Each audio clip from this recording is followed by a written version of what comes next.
Hi, Bill Crystal here. Welcome to Conversations.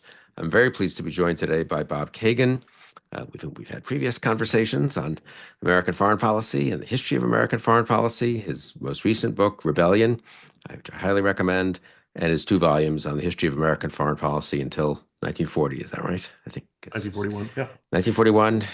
One or two more volumes to come. We'll anticipate those. But meanwhile, you've been working on the current moment and in a big picture sense, where are we in American foreign policy and in, I guess, the world as shaped by American foreign policy. So let's talk about that. We've discussed it privately, and I think there's a lot of interesting things to be. You have a lot of interesting things to say, so I look forward to your saying them. So welcome, and where are we? I mean, is this moment different from all previous moments or all recent previous moments, or is it just, like a blip or a little bit of corruption ladled on to a traditional American foreign policy, or what?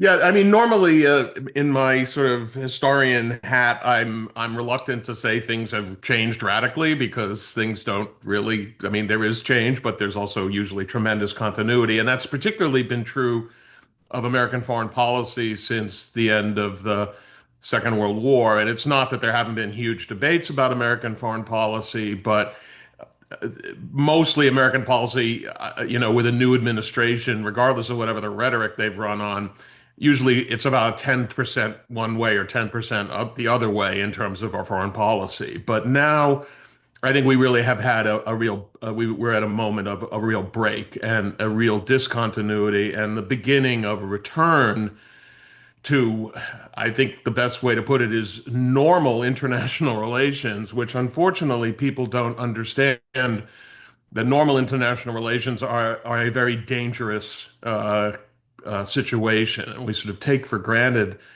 the degree of peace that we've enjoyed over the past 8+ decades, the degree of prosperity, et cetera. And we sort of think that's the norm. The norm is actually a lot more like what the world looked like before 1945.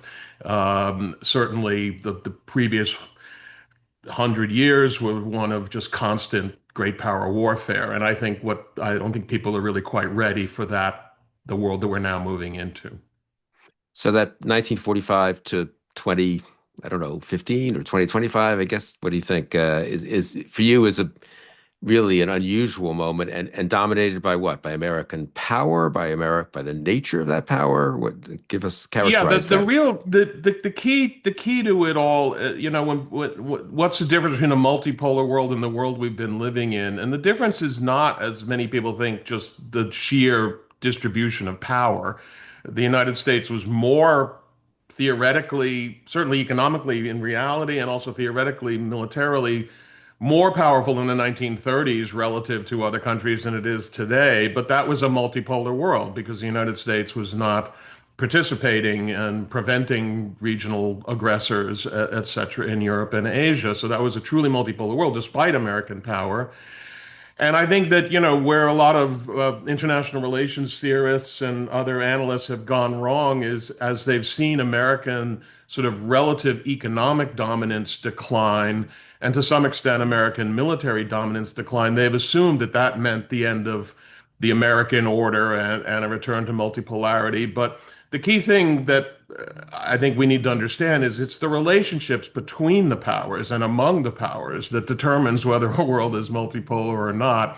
And it has been a unique situation since 1945, where the overwhelmingly most powerful nation in the world has had its power basically voluntarily accepted and even legitimized by most of the other great powers in the world, that they basically have agreed to a bargain since 1945 in which formerly great powers, formerly superpowers like Great Britain or France, who, ran much of the world for a long time, Germany, which almost conquered Europe twice, was essentially accepted that their security would no longer be under their control. They were not going to determine whether they were secure or not. They were going to basically allow the United States to provide them the security and to be their defenders. And I just think we're so used to that we don't realize how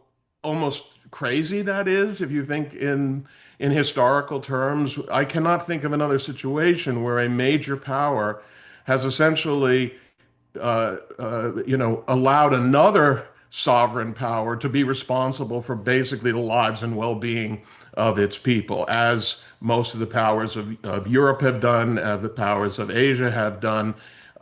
These were once dominant powers capable of huge military capability, and they essentially shed all that.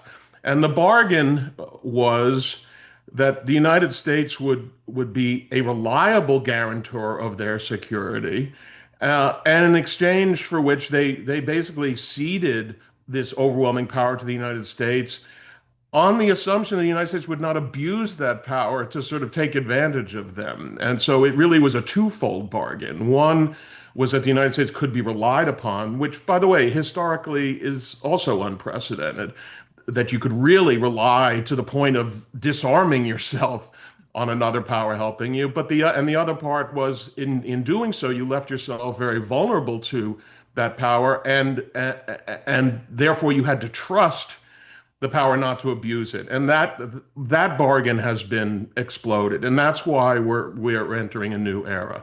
Because if these countries, as is now the case, cannot rely on the American security guarantee, and I think the Trump administration has made it very clear that they can't. That is sort of the intention of the Trump administration, to make it clear that they can't really rely on the United States on the one hand, while on the other hand, the United States now is using its superior power to demand what is in effect tribute from its allies in the form of these high tariffs. And so the United States is taking advantage of its overwhelming power and abusing it with its own allies.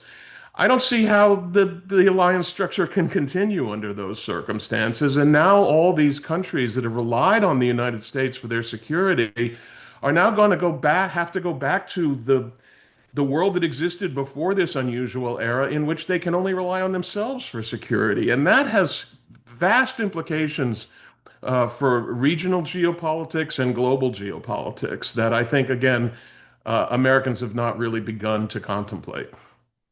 So I want to get to those implications in a second and also talk about whether these other nations and other parts of the world are contemplating this yet, or how much they are and what they're thinking about it. But just to be clear, yeah, so interesting the way you put it. So there are sort of two components to the bargain, which are related, though, I guess, right? One is, what should we call it? We're not going to do what we did before, which is walk away from the world, which incidentally, it's kind of amazing. People assume we wouldn't, since we did in 19, we were late getting it, sort of think of it this way, into World War One. We then Right. walked away in 1920, basically 21, right? And then we weren't exactly up there on the ramparts in 1938 or nine, Right. and there were plenty of instances fresh in people's minds of countries that one might have thought would have been on the ramparts walking away, Munich, et cetera. So one part of the bargain, I guess, was this faith in our commitment to sort of do what we said we would do, and that we wouldn't just, we'd have troops in Japan and we'd have troops in Europe, and we would commit to, allegedly at least, to, being willing to sacrifice U.S. cities for America, for European land against the Soviet Union, and so forth. So there's that side of it. And then there's we wouldn't exploit them, at least not too much. We might take advantage of a few things, but we wouldn't fundamentally have an exploitative relationship, right? And I guess those must be related, right? Because why would you trust the first? They both depend on a kind of trust, I guess, right? Right. And you could, if you try to examine why did they trust the United States? I think some of it was the sort of demonstrated reticence that Americans had shown about getting involved in the rest of the world. I mean, the Europeans basically had to beg the United States to get involved twice in the first half of the 20th century. So the United States did not. There were two United States. There was the United States that conquered the continent and did so rather brutally at times, and certainly without regard for anybody else's rights. And so the United States could be that power. But clearly beyond the continent, with what was essentially, aside from the sort of accidental acquisition of the Philippines, but basically the United States was clearly not interested. It was not interested in taking European territory. It was not interested in taking territory in China at a time when everybody else was.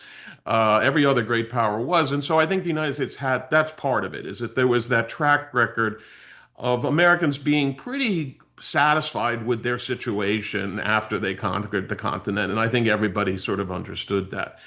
But the other element of it And that I two think ocean, is, and I guess two oceans separating us, well, right. I which mean, we were relates to that. We were satisfied to have those oceans. We didn't think we should be going around, taking right. bits of Europe or something like that. Right, and I don't want to claim, by the way, it was not necessarily virtue on Americans' part. It was simply lack of necessity. If the United States had been placed where Germany is placed, we would have had a different foreign policy. It isn't the character of the people. As you say, a lot of it is just the absolutely unique location. And I think it's worth emphasizing again because I think people are just, the world they've known for 80 years is the world they've known. So I understand that. But no power in history has ever had the combination of relative invulnerability to foreign invasion on the one hand, and the capacity to deploy huge numbers of forces thousands of miles away without risking its immediate security. That even Britain, which was the closest approximation of that, had to face the prospect of invasion across the English Channel, both from Napoleon and from Hitler, and that was always a danger.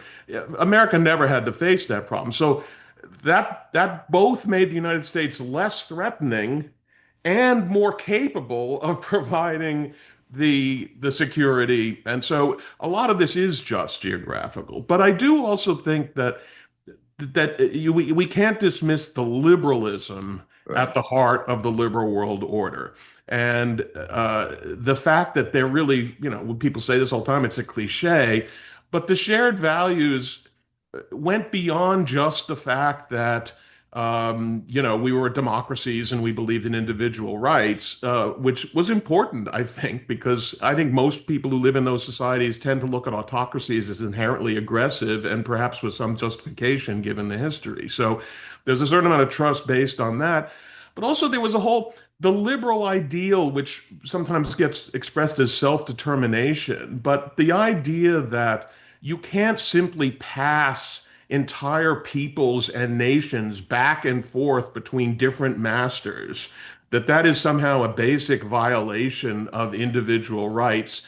Something that, by the way, was the norm throughout history. The settlement of World War I, which upset a lot of American and European liberals, did what all those settlements always did. Some of these people were put under, people were put in Germany. Germans were put under Czechoslovakia. They moved people around and traded imperial holdings, et cetera, et cetera.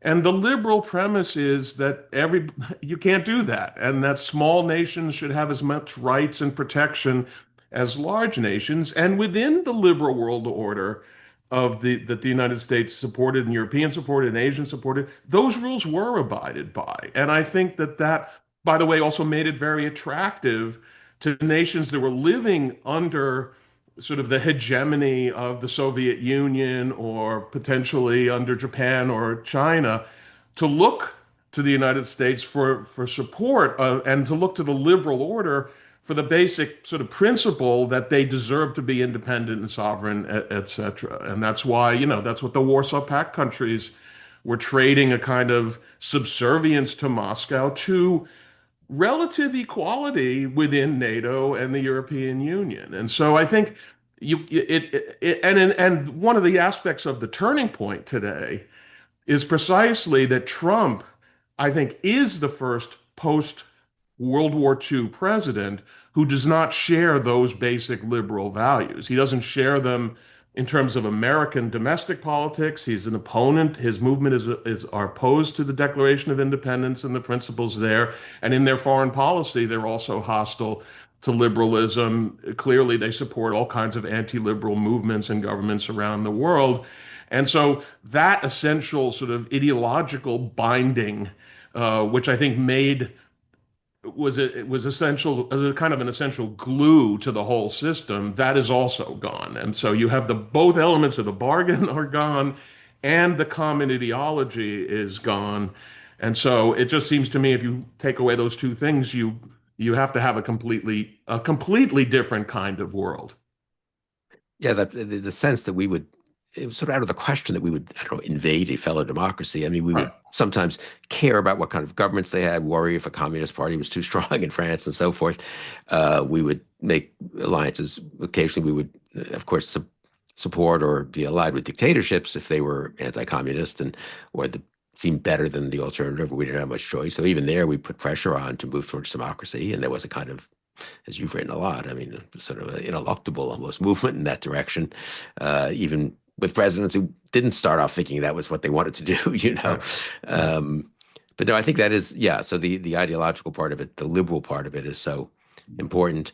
And so, what do you think is? So, do you think with Trump, is it the authoritarian side, which you wrote about in your most recent book? Is it the just willingness to sort of put everything, make everything about his own, families and friends' profits, the kind of commercial, the kind of personalizing of the foreign policy, and the willingness to sort of not think that, gee, if Ukraine's been invaded by Russia, we probably should at least start out with the presumption that we should be helping Ukraine, or at least be on Ukraine's side, even if you don't want to help them very much, and not be, looking to cut commercial deals that would benefit your cronies with Russia. I mean, which part of the break, or maybe these parts of the break are all connected, I guess, but is it? I mean, and what about the rhetoric? I'll just make it one big question. You can talk about it, some like of America first and isolationism. Is it that, or is it? Well, what is it exactly? What are we talking about? Well, I mean, this is the problem, of course, in dealing with the Trump administration, which is that it's a lot of things at once. Right. And there's the Trump movement, which I do think has a set of ideological principles that are fundamentally what they call post-liberal, but what I would call anti-liberal, that they really do want to sort of redo the founding and turn the United States, as Vance said, into it's not a creedal nation. It's not a nation based on idea. It's a nation based on blood and soil. And that is not, as I go through in detail in Rebellion, that is not a new phenomenon in the United States. This is an old battle that goes back to the founding. It goes back to the immediate period after the revolution when, there were a lot of people who didn't believe in the principles of the Declaration and they fought it in the South, particularly, but elsewhere. And what we've seen in terms of the Trump movement is the return of a true anti-liberal movement that has been locked out of power since the 1920s, basically. It was overthrown by the Depression and ultimately World War II, and we've been living in a pro-liberal world. It hasn't mattered who the presidents are. Eisenhower was pro-liberal, Nixon was pro-liberal, Reagan was pro-liberal, which is why the critics of the Trump movement always refers to the uniparty, which is to say they were right. There was no real difference on the question of liberalism between an Eisenhower and a Jimmy Carter, ultimately. But there is a difference between the Trump movement. So that's a real break. And that movement, I think, is mostly genuinely committed to an America first isolationist position, but they also can't seem to avoid wanting to support anti-liberalism around the world. So that when JD Vance goes to Europe and says basically we're supporting the AFD, that's not America first. The America first guys in 1940 weren't about change. They weren't pro-fascist. They weren't. I mean, some of them were a little bit fascist, but that wasn't their point. They weren't out to. They really were. We don't care what happens out there. These guys aren't quite that. But if they are anything, it is more that because I think they understand that this entire American role since World War II is fundamentally a liberal project. It was the consequence of a liberal triumph in the United States and then a liberal triumph globally. And so if you're opposed to liberalism, you're opposed to this order. So that's the movement. No one thinks that Trump has any ideas about anything except Trump, and that's fine. Now, Trump's personal needs to satisfy his needs, which are mostly about amassing power and being treated like a powerful person and all that kind of stuff, um, dovetails nicely with the anti-liberal movement because the liberal aspects of our society are constraints on his ability to Right. get whatever he wants. So they both have a kind of interest in overturning liberal institutions, and I think that means globally. But Trump himself, I think his goal, his desire is to be world emperor. I think, these tariffs are not, in my view, primarily about money. They're primarily about power. They're primarily about his ability to say to one country, you do what I say, or I'm going to put 50% tariffs on you. Or if you do what we say, I'll drop the tariffs, etc. So he kind of wants to be world emperor, but again, it has the same impact because, and here's the thing. I don't know what Trump believes or doesn't believe, but the thing that I'm confident he does not share the liberal outlook. And that's critical because all the presidents that we mentioned since World War II have shared that liberal outlook. So that even when someone like Barack Obama, who I think was not happy with the American grand strategy. He thought, the blob, as Ben wrote, the blob was the American foreign policy establishment basically arguing for the continuation of the post-World War II strategy. I think Obama's basic view was that that strategy was either wrong or certainly not appropriate to our time. And so he diminished American capabilities significantly in pursuit of that. But he's at the end of the day a liberal, and he was unwilling to basically turn against the entire order in the same way. And that's what's different about Trump, is that Trump is willing to turn against the order. He really regards it as not in America's interest. He has no feeling for it, which is why, by the way, when you say people are upset that Ukraine is being invaded, you don't have to be upset. There have been times throughout history where the countries are invaded and people are not upset. It's Right. a liberal impulse to say that it's terrible what's happening to Ukraine. Graham Allison is not upset. Graham Allison, the dean of our, international relations theory, has been calling for a multipolar world for decades and is perfectly happy to see Ukraine fall under Russian control. And so, I mean, we shouldn't think that that's not a respectable position historically. Even the idea that war is bad is a liberal construct. The Germans of 1914 did not think war was bad. They thought war was a central attribute of human progress. So a lot of these things, you have to feel it. And we have to understand that when a guy like Trump looks out at the world, he doesn't look at Putin and say he's a villain because he's a dictator, because he's an aggressor. He thinks he's just another guy that I can do business with. And so part of it is not so much basically, it's not so much what he believes as what he doesn't, is the beliefs that he doesn't share, which have been pretty basic American beliefs for a long time. I suppose in his first term, I mean, he had these impulses and these lack of belief, and that was much litigated and reported on. But he was constrained by his cabinet and by other people, and to some degree, I suppose, by Republicans in Congress at that point. Um, and the personalism, the personal side of it, he of course indulged in quite a lot. But again, I guess, am I wrong about this? That it's the combination in a way. I mean, if we really had an authoritarian anti-liberal movement, we do in the U.S., but it was kind of a pure version of that.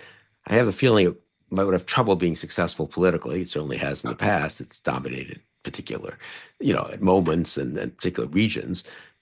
And the personalism, con man side of Trump, it's all about him by itself. It seems like the two coming together is a bad, an unfortunate.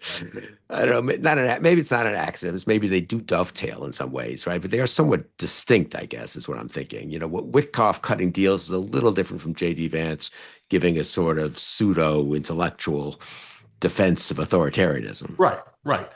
But in the case of, I guess, when it comes to the subject that I'm talking about, which is what is the effect Yes, well, that's on the rest of the world, they are perfectly not only complementary, but in a sense additive to each other. Because on the one hand, you have J.D. Vance going to Munich and chewing out the Europeans and saying, we're basically on the side of your enemies. And on the other hand, you have Trump, threatening to cut off aid, not doing anything in response to Russian attacks on NATO countries, which are being carried out in a kind of hybrid way right now, but which are nevertheless attacks.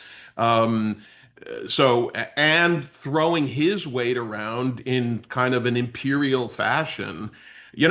These tariffs, everybody's gotten used to the idea that, the Europeans and the British, they cut the deal. The Chinese cut the deal. The Japanese and the Koreans, they all cut the deal. And so, fine. But I'm sorry, that this is only act one of this stuff. You know, when you tariff another country, it creates anger and bitterness in that country. You know, the best historical example I can think of is in the 1920s when the United States put up the big tariffs.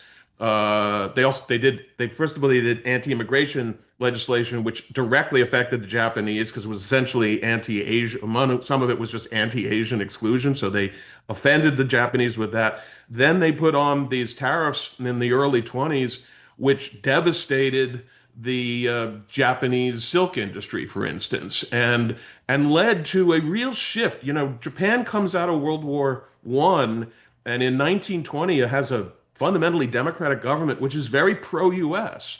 And over the course of the 1920s, and I would say largely because of the tariffs, politics in Japan completely shifts, and you get the Japan that invades Manchuria in 1931. And so the notion that there isn't going to be a backlash, especially in these democracies where people get to express themselves, there is going to be a backlash. And so that's how whatever Trump is doing is together with what JD Vance is doing, together with this basic notion that now you have an America that is incredibly powerful, can throw its weight around in a lot of ways, is not committed to the defense of allies, is willing to abuse its allies economically because it has the power to do so. What do these countries do in a world like that? They can't just sort of keep clinging to the to a United States that has effectively become an opponent of theirs. And this is going to be, by the way, even I don't know that Trump has given up on Greenland, maybe because a lot of other things of elements of his policy are not working, that he doesn't have time to focus on it. But I don't think we have any reason to assume that he's done with Greenland. And if he ever does sort of recognize an independent government in Greenland, that's a direct assault on an American ally. So right now, you get the feeling that the allies are trying to jolly Trump along as best they can, but I think you're beginning to see their understanding that they really are they're going to have to rely on themselves to defend themselves. Now, a lot of Americans hear that and they say, well, good, let them defend themselves. But what people don't realize is that takes us back to the world of pre 1945. You know, Germany having to rearm to the point where it can actually meet Soviet power means a completely new Germany again. Now, maybe a heavily armed Germany will still be a liberal Germany. That's possible, but it's clear that Germany's neighbors are going to have the same reaction to that level of German power that they've always had in the past. If Japan can't rely on the United States, it's going to go become a nuclear weapon state. It's going to build up its capabilities, and tensions between Japan and China are going to increase exponentially. And if there's one thing Americans have learned over the past century is that when other great powers get into wars, the United States is immediately implicated in that. That's the great lesson of World War II, and that's why we created this liberal world order in the first place. And again, that's another thing that I think Americans just are not conscious of. A lot of Americans think we created this liberal world order to fight the Soviet Union, which was not true. It was created without regard, even without anticipation that the Soviets were going to be the big problem. It was to prevent a return to effectively a multipolar world. How much, two questions, I guess, and I don't want to keep going on this theme, but these are related, I think. How much is this related to what Trump's doing at home? That is, how much are we looking at? Is it obviously it must be somehow related, the anti-liberalism at home and the anti-liberalism abroad, and secondly, what about the Western Hemisphere? When sometimes when they seem to be sort of groping towards some doctrine, I don't know how seriously to take it, that, well, the way to reconcile America first and being a big tough nation is we beat up people, but only in this hemisphere apparently, and and blow up these fishing boats and so forth. I mean, what and that sort of vaguely fits in with homeland defense, which vaguely fits in with nativism and protectionism. It has a sort of, I don't think it actually stands up if you looked at it in a very serious way as a construct of a theory, a strategy, but it has vague overlaps and and kind of feels like it goes in one direction together. So how seriously do you take the Western Hemisphere stuff, and how seriously do you take the relationship to anti-liberalism at home, because I guess for one thing, that makes it deeper than just a judgment about the world, right? About the rest of the world. Yeah, I mean, there's clearly a connection because, and again, go back to the uh, interwar period. Like, so in the 1930s, America was divided about how it viewed fascist aggression. Conservative Republicans like Robert Taft believed that this was not a problem. And if anything, communism was the bigger threat. And he said that very late in the day, like 1938, 39, he said communism is a bigger threat than fascism because domestically, that's where conservative Republicans were, that their fear at home was that, at least they claimed their fear was, and I'm not sure, I think they were being disingenuous. They claimed that communism was the threat at home, and FDR was surrounded by communists or was himself a communist. And so their greatest fear was communism, and that extended to the world. And so their greatest fear in the world was communism. And in that regard, Hitler was kind of a bulwark against communism. There were certainly British conservatives who saw Hitler as a bulwark against communism. So that was a way of thinking. Now, if you were a liberal in the 1930s, you had the opposite view. Your fear about your domestic fear was fascism. They meant corporate fascism, which was in vogue at the time. I mean, that's what Sinclair Lewis is talking about. Those corporations are going to become fascists in some way. But nevertheless, it was fascism. And so as they looked out on the world, they had the opposite view. The fascists are the dangerous ones, and the communists, if anything, are a check on fascism. So they were soft. Liberals were soft on the Soviets. Conservatives were soft on on the Nazis and Mussolini, and that's just the way it was. And so our entry into World War II is very much a victory of one view over the other. It was not that all Americans just said, "Hey, geez, we really got to do something about this." The opponents of intervention were opponents right to the bitter end, and after Pearl Harbor, they just couldn't say it anymore.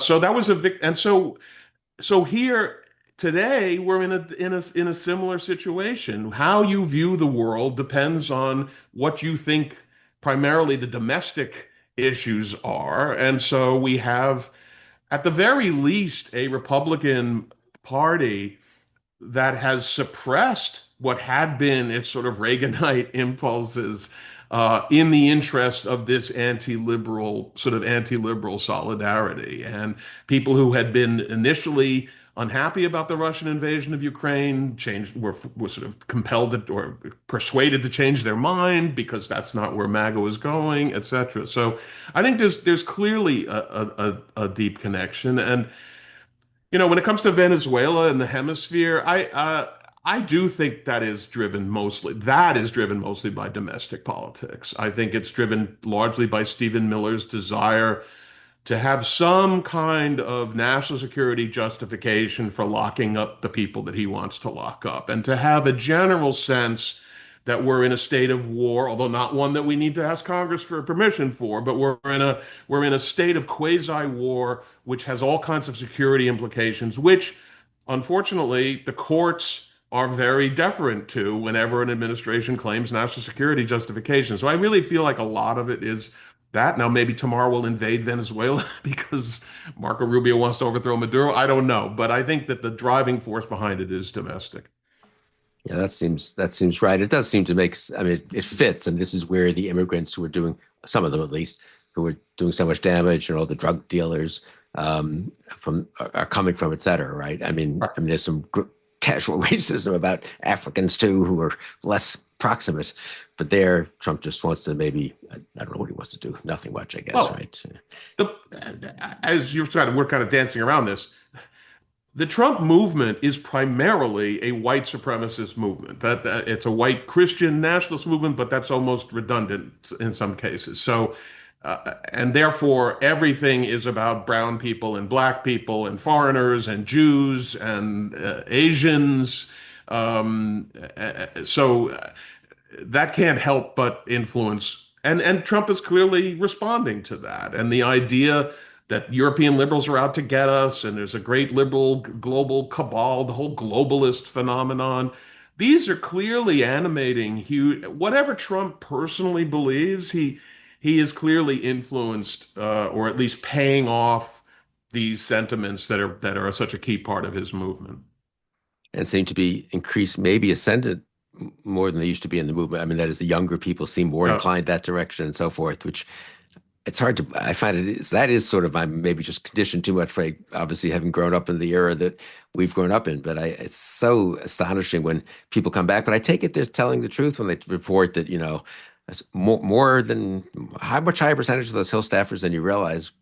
You don't like the Republican senators, someone said to me last week, their staffs are worse from your point of view. Their yeah, staffs are more, uh, fascist adjacent. The yeah, senators are just weak, but they yeah, still vaguely believe, probably somehow, in liberal democracy. yeah, But yeah. that's less the case with the younger generations. I mean, I don't know if that's I true. mean, we keep, this is the thing. We had, I put myself in this category. We had a kind of Enlightenment liberal view that as time goes on, people discard sort of atavistic, racism, et cetera, et cetera. But the history of our country suggests that it never entirely goes away. 100 years after the Civil War, the South was ready to secede again over segregation. I mean, that's just the truth. And so what do we think has happened to those people in the last 60 years? They didn't go away for 100 years. The people who regard America as a Christian nation is a very high percentage of the voting populace. They haven't gone away. It's just that, so and by the way, this is a larger issue which I haven't gotten into, but which is clearly out there, which is liberalism itself a spent force, is in the world. I mean, obviously, it's not just the United States facing this kind of internal challenge. But which does mean that having a United States that is led by an anti-liberal movement, just as having a liberal America led to the spread of liberalism around the world, that's unquestionable. So, what does it mean to have an anti-liberal country that is as powerful as the United States is? We can see Trump is already affecting elections. I don't know what's going to happen in Honduras. By the way, it's not like America never had any influence in the Honduran elections in the past, but in this case, it's clearly in favor of an anti-liberal candidate, his support for Bolsonaro. I mean, uh, and that's another thing that I would say those countries that believe in liberalism, that's another reason to regard the United States as an adversary, not as a reliable partner. And so, what about the big European and Asian countries? I'm thinking of Japan in particular, but I guess others too. I mean, they seem so far to be. Do they agree with what you're saying, but are just they need to buy time, so they're pretending it's not quite happening? Or do they think, we can prop this up? We did it sort of in the first term.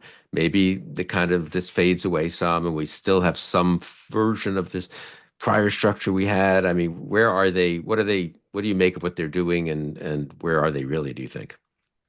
I I would say that for several months there was this idea that they figured out how to play Trump, that if you just flattered his ego enough, you could get him to get off your back and stuff like that. But I think that in recent months, it's pretty clear. If you read, there's a good article in the Atlantic right now about the debate about in Germany about returning to German power.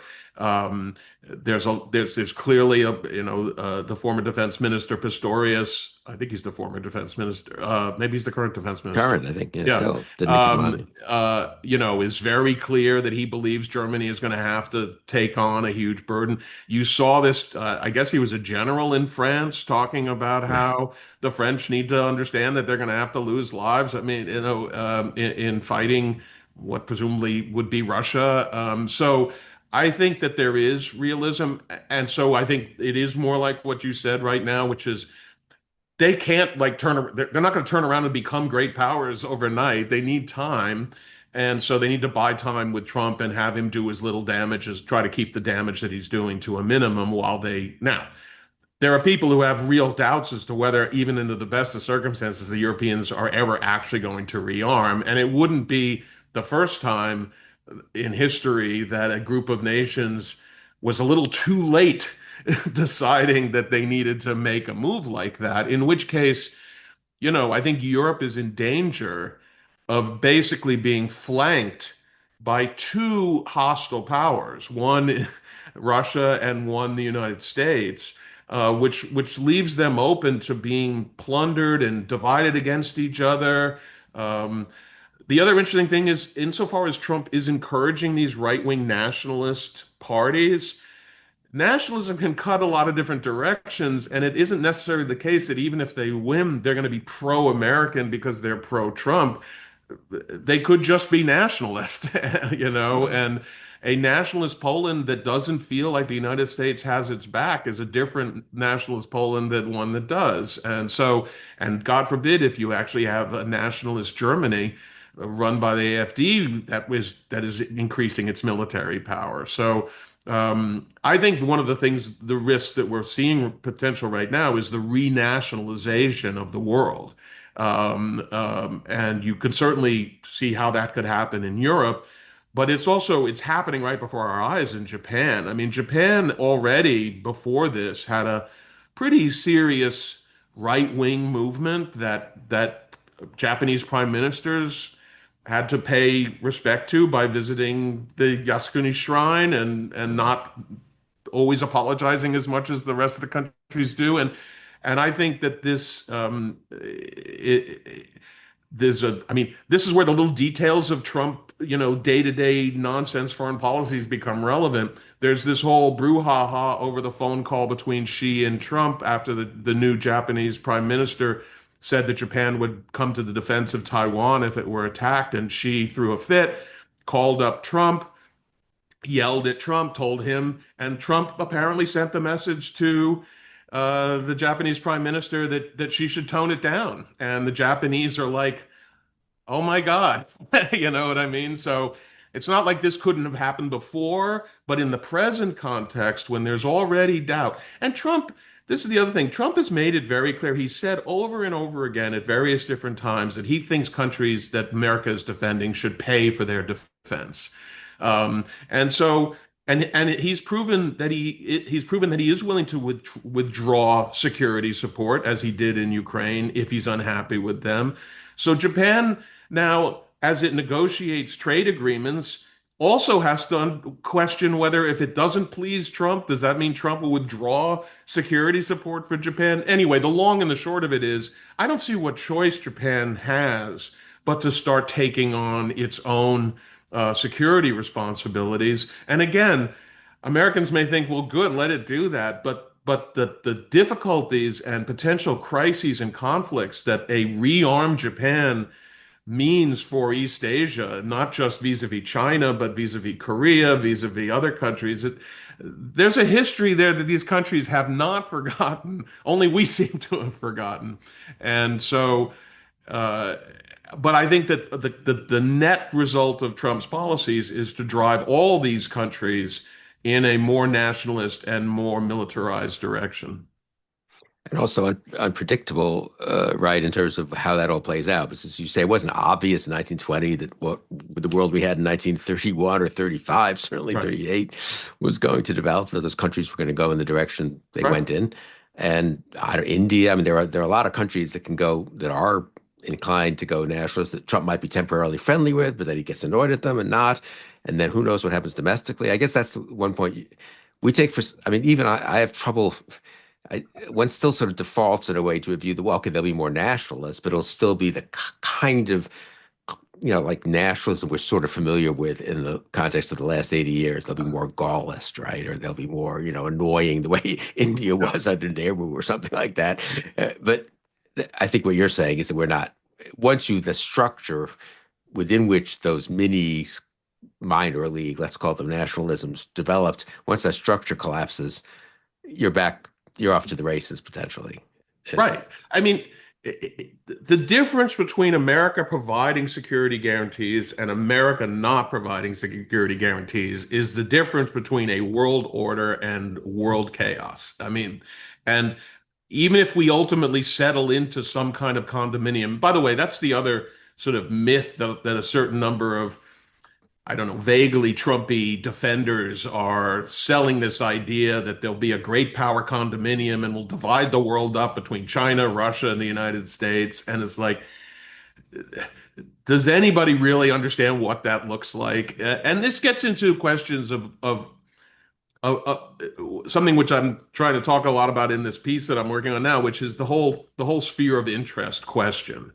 You know, the world order of the United States was basically contrary to spheres of influence. And even though we permitted the Soviets at Yalta to get all that territory and control those countries, we never actually thought it was legitimate. And the entire Cold War story is about the Soviets gradually losing that, okay, because of the attraction, largely because of at least partly because of the attraction of the West.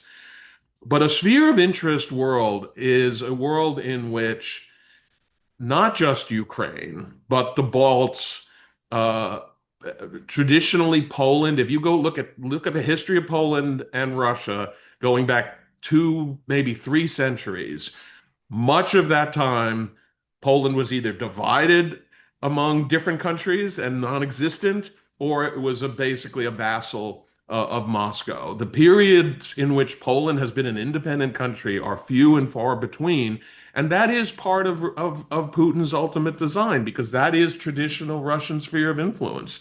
Um, and so people who are saying let's go back to a sphere of influence world where we all where are you dividing Europe exactly? You know, because that is and in if you think about Asia, you go back to Sam Huntington's, Clash of Civilizations, in which he basically recommended dividing up the world into various cultural spheres, etc. Well, in his division of the world, Japan is in the Sinic sphere.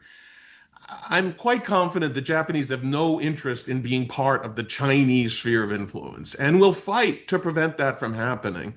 And that may be true of other countries as well. But people are very. I remember Peter Beinart used to write about this years ago. Well, why can't these countries have their sphere of influence? And it's like, first of all, their sphere of influence comes at the expense of currently independent countries. And in a sphere of influence, you can do whatever you want to those countries. And so what Ukraine is experiencing now will not be the last time that that happens. But the second question is always, why would only Russia and China get spheres of influence? Why doesn't Germany get a sphere of influence? It once had one. Why doesn't Britain have a sphere of influence? Why doesn't France have a sphere of influence? And by the time you finish getting everybody's sphere of influence, you're back to the early 20th century again. And I think even in parts of the world where we don't think of it that much, Latin America, Africa, there can be, let's call them lesser spheres of influence, but still they have bigger and smaller countries and they Right, have rivalries and they have right, issues of boundaries. And right. a lot of that stuff has been held together because, and people used to make fun of it almost, arbitrary lines that were drawn and wherever they were drawn, ended up we just the United once the United Nations gets set up once you're in the post 1945 order, you can't change any of those arbitrary lines. And it seemed Right. ridiculous, and it seemed arbitrary, as I say. But yeah, it seems arbitrary and ridiculous until you have a world where none of those So you lines actually means don't have anything. that, right? Right, and then you do have then that is 1914 too, where you have little fights, which then can drag in bigger countries, and right. I mean, Absolutely. That is the source of all the wars is overlapping spheres of influence. Yeah. I do think China's been an interesting test case for this because there were people who were, Trump adjacent, maybe, well, but actually in the administration, so they're more than adjacent, very hawkish, at least they claimed on China.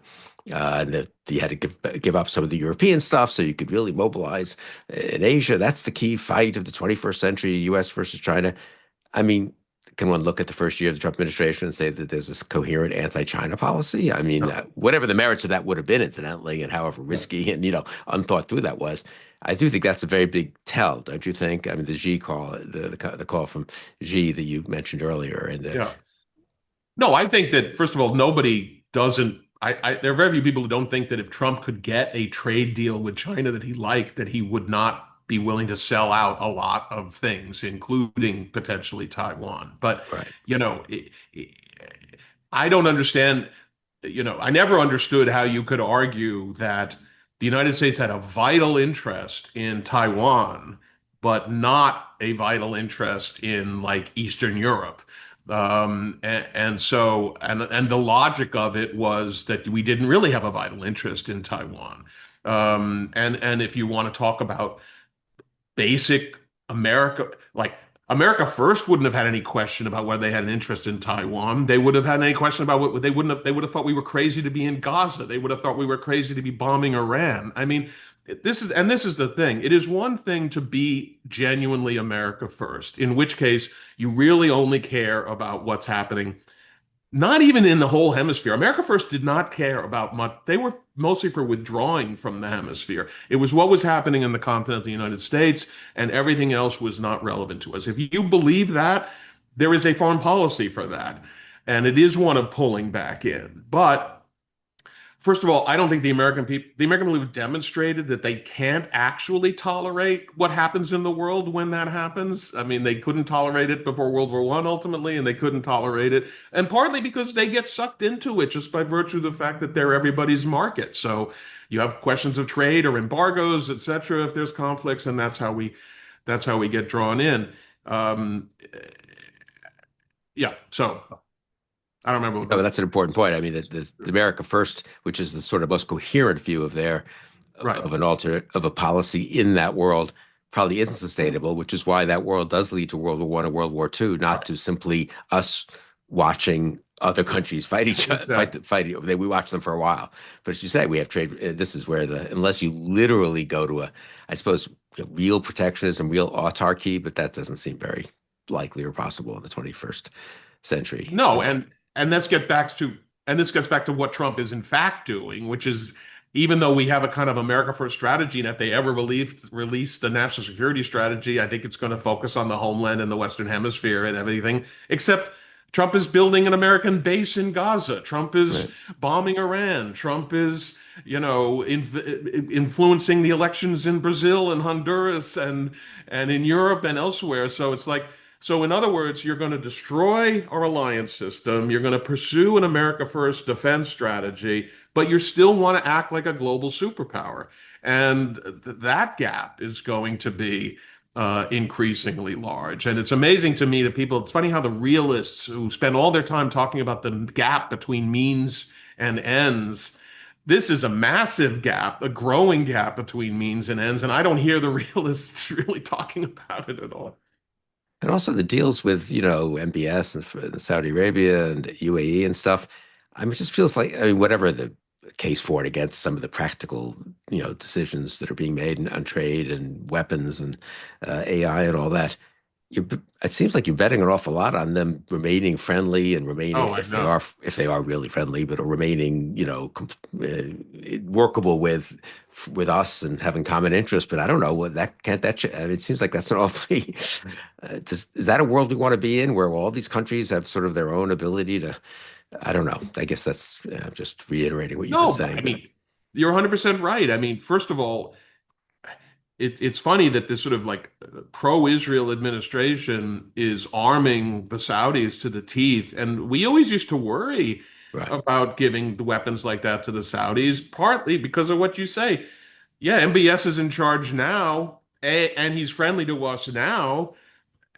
How do we know it's going to stay that way? And also, how do we know there's not going to be a revolution at some point in Egypt and in Saudi Arabia? And so, how well do you actually want to arm these people? But also on the AI front, we're going to give them all these capabilities. How do we know they're not going to share it? Why shouldn't they share them with the Chinese? And so but this is where obviously it's all about money and not just about and about money personally for the Trump family and friends and the degree to which America is clearly a country that is open for sale is also really remarkable. But countries that are buying your goodwill by bringing cash to the president, that is a different form of leadership than the kind that where we're guaranteeing their security and trying to have a decent world order for all of us.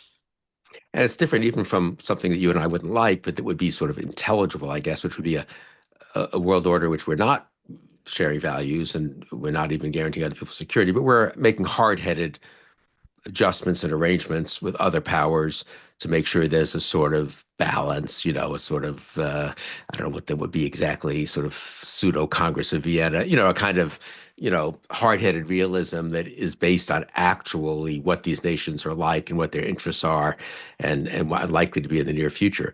The moment you really are in a kind of being bought off for cash situation, it's inherently totally unstable, Yeah. right? I mean, it's much less it's a very bad form of even a non-liberal world order. It seems like Right.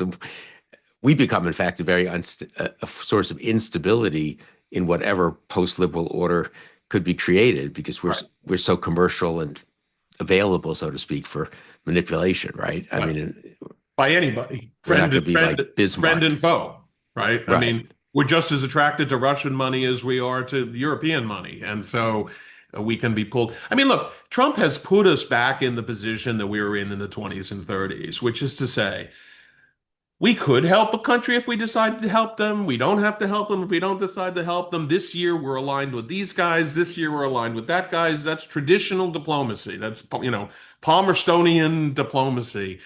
But it's been demonstrated how ultimately ineffective that is from our own point of view. It is the permanence and reliability of the system that has been such a great force for peace. And for instance, the fact that the British could not necessarily be relied upon to come to to France's defense in 1914 had a huge impact on German calculations. If the Kaiser had known for sure that the British were going to come in on the side of the French, he would not have gone to war. This is why, this is why, again, I'm sorry to be picking on Graham Allison today, but this whole notion that we are trapped into wars by the commitments we make to our allies, I think the opposite of that is true. We have not had to fight for any treaty ally. The only wars we've gotten into have been wars for countries that we decided were important, even though we didn't have a treaty with them. And so it is the reliability of the commitment that is the source of stability. And right now we are absolutely anything but reliable.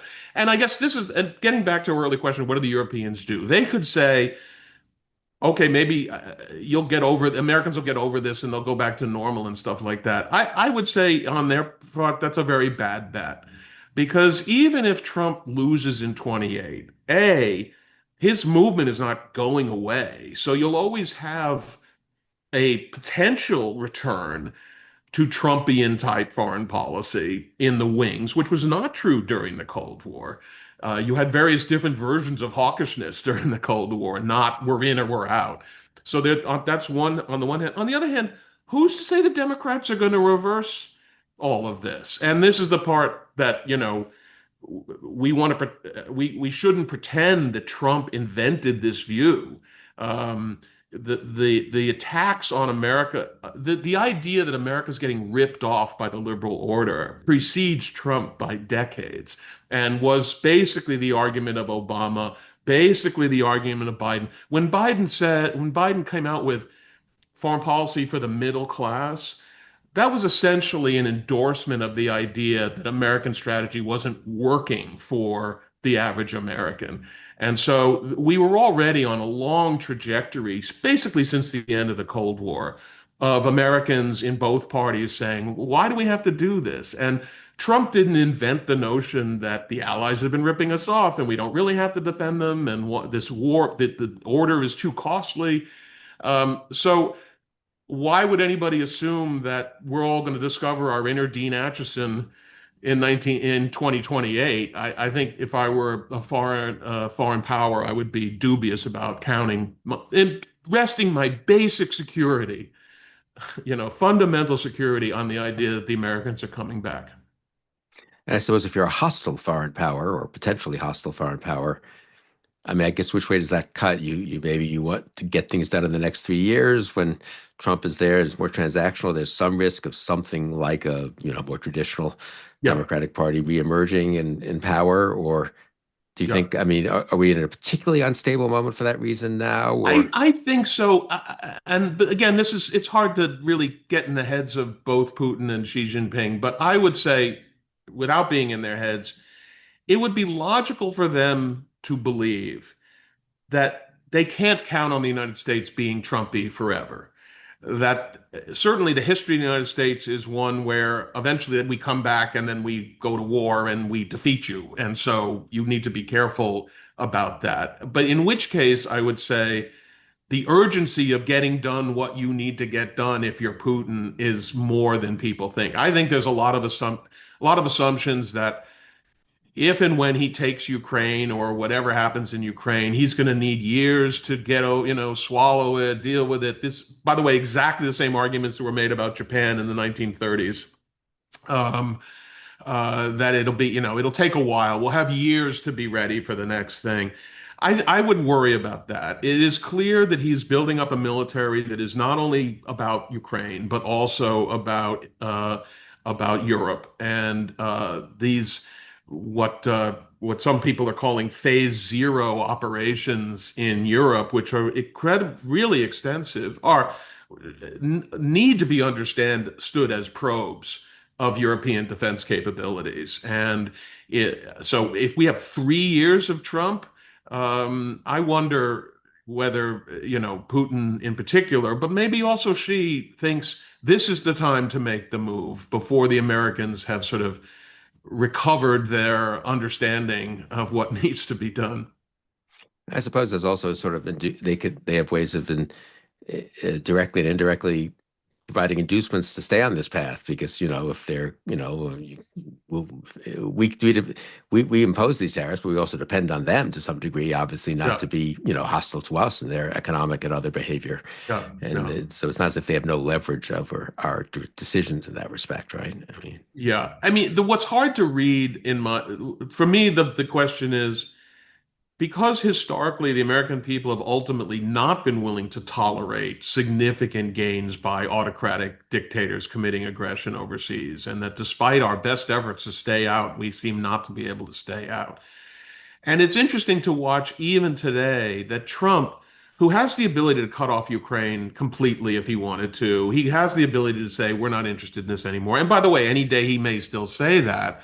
But even now, he looks like a guy who doesn't want to look like he's just losing. And it was interesting to me that they came up with this terrible plan, and it looked like they were going to ram it down the Ukrainians' throats. And then I don't know whether it was Marco Rubio saved the day or whether the Europeans saved the day or whatever. He's clearly reluctant. So the question is, if even if you have a kind of authoritarian dictatorial Trump, even dictators have to respond to public opinion to some extent. So can we really allow the world to disintegrate in this way without a huge American reaction?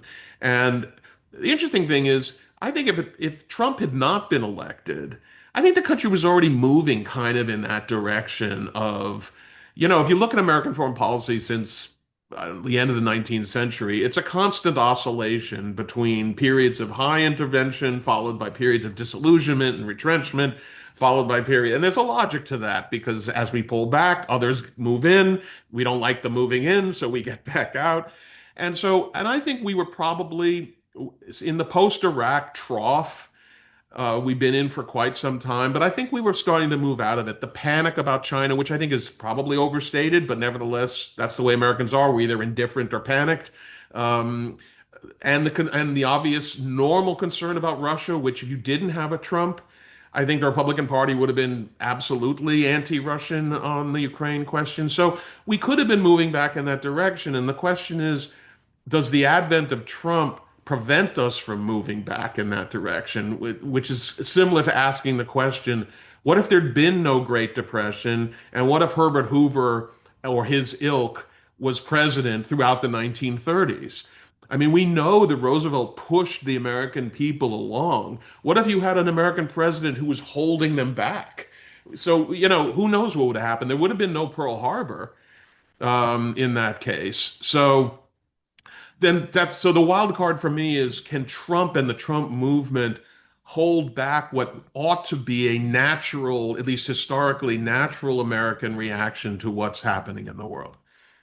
or has, as you said, more than Trump, though, previous presidents, nation building begins at home.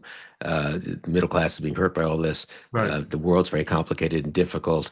And could you get a more of a sense from among Americans that less of a reaction than maybe we got back in the, Right. Right. in the case of World War One and World War Two, where it took a long time. I mean, it's kind of I'm always struck when I speak sometimes to college students. I know especially when I used to give more really foreign policy speeches. This was probably 10, 15 years ago, 20 years ago with Iraq and all that. But I was amazed how many people didn't actually understand that the war, World War One, was going on for kind of a long time before we got involved, Yeah. and like most the bloodiest and most horrible war in, well, Right. obviously the century at least, and that World War Two was going on. I mean, they kind of really don't quite understand how late we got into World War Right. Two.